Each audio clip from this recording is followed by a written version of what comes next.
What's up everybody, Aram here with Urban Tarantulas, and this is my facility. Today, I think we have an exciting video. We are going to pull another egg sac. I think we pulled an egg sac last time, right? Last video, what did we pull? Caledonia. Duh. That's right, we did. How do you forget that one? Today we're gonna pull the Regalis egg sac, the Poecilotheria Regalis, the Indian Ornamental. So let's do it. In about 25 or 30 days, somewhere around there, and it is time. She's been holding the sac for that long, and today we're gonna pull it. Let's see if she's gonna allow us to take it. Oh my god, she was so cool about it. She just allowed us to take her big old sac without any issues. How does it feel? It feels great, actually. So what are you looking for when you touch an egg sac? Basically, what you want to look for is the hardness, the firmness. If it's gonna be too hard, too firm to the touch, that means it's probably solidified in there, and it's no longer good. But this egg sac feels perfect, actually. I don't feel any hardness, so it's perfect. I'm gonna set this aside right over here. I want to give her a roach. Like, she's been such an amazing girl. I don't expect her to eat the roach right away, but she can, you know, possible. Well, she knows the roach is there. We're gonna set her aside. I'm gonna show you guys the incubator. So, how to create an incubator. Just a couple of steps. It's really easy. Get a couple of the 32-ounce containers, cut along the edge. So until you have this, just put some pantyhose around it, and that's it.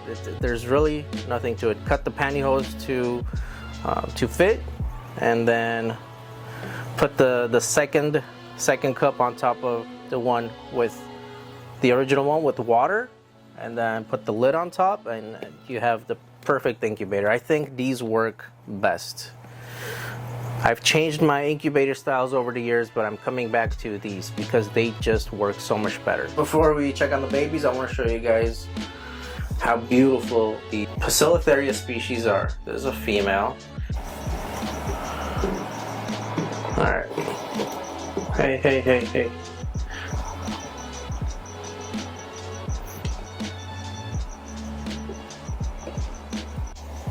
How's she coming out? Looking good. She's looking great? Yeah, she looks really nice. What a beautiful female. Big booty. Big booty. This is the only Poecilotheria that has that banding around its abdomen, and that's how you can easily tell that this is a Poecilotheria Regalis, the Indian Ornamental. That's a perfect size enclosure for an adult female. This is a perfect size enclosure, like a forever home for an adult female.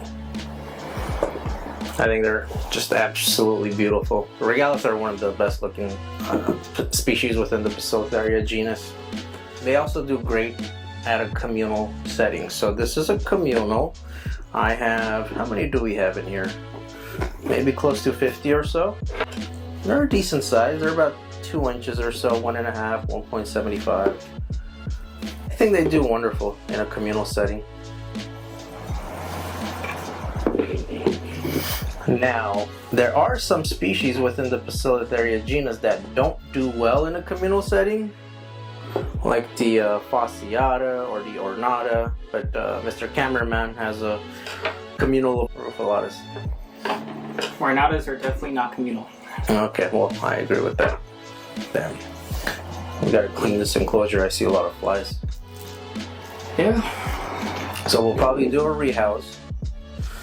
When there's too many flies in here, you definitely want to do a rehousing, because you're not always going to see all the larvae, all the eggs of the flies. And you don't want your room to be infested with flies, because that sucks. Time for the egg sac. We're going to open it.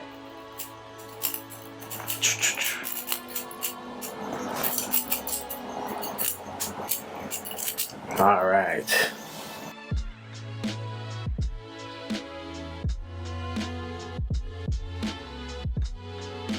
It was a good thing that we opened the egg sac, because there's some bad eggs in there, and we do have to separate them.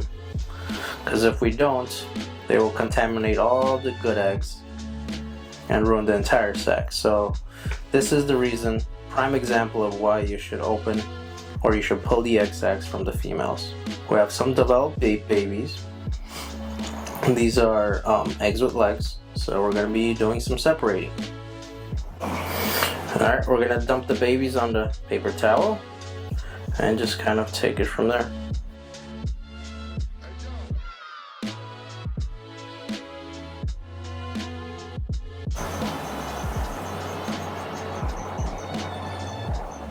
Yeah, very sticky. So quite a few of the eggs have popped.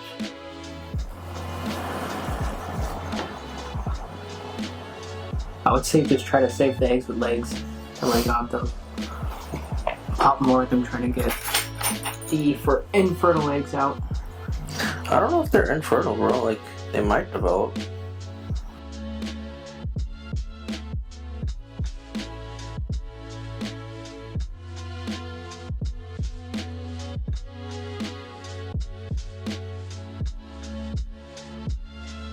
So this is the aftermath. We separated all the good eggs and the bad eggs. The bad eggs are in the trash. Can't do nothing with them. And we're gonna try to incubate these guys and see what happens. It's not the best looking egg sac, but at least we have a few good ones. A couple of eggs with legs. 1, 2, 3, 4, 5, 6, 7, and the rest are just eggs. They have not developed yet, and I think they possibly would. So what we're gonna do is dump these into the incubator, and we're gonna wait for a couple of weeks and see what happens. They're very sticky because so many of the eggs popped inside the egg sac. Wow, see how sticky it is? Yeah, wow. Stuck onto the paper towel. It's crazy. Yep, I think something popped. Yeah. So this guy popped. Definitely not going into the incubator. You could contaminate the rest of the good ones. Absolutely.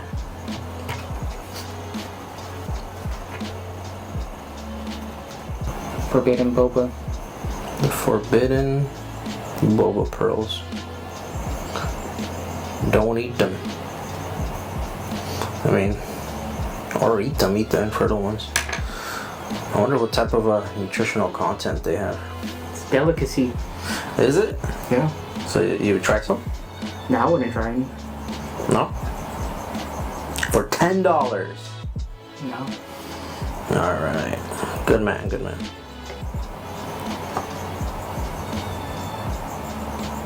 $25? Nah. Still no? No. Okay. Wow, look how sticky it is. Wow. Trying to peel this off without popping it, it's not easy. Alright, got it.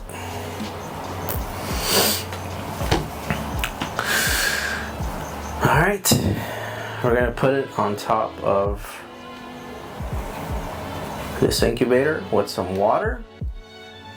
We're gonna close it with the lid with the mesh top, so there's absolutely no way that any fungus gnats or anything could get inside.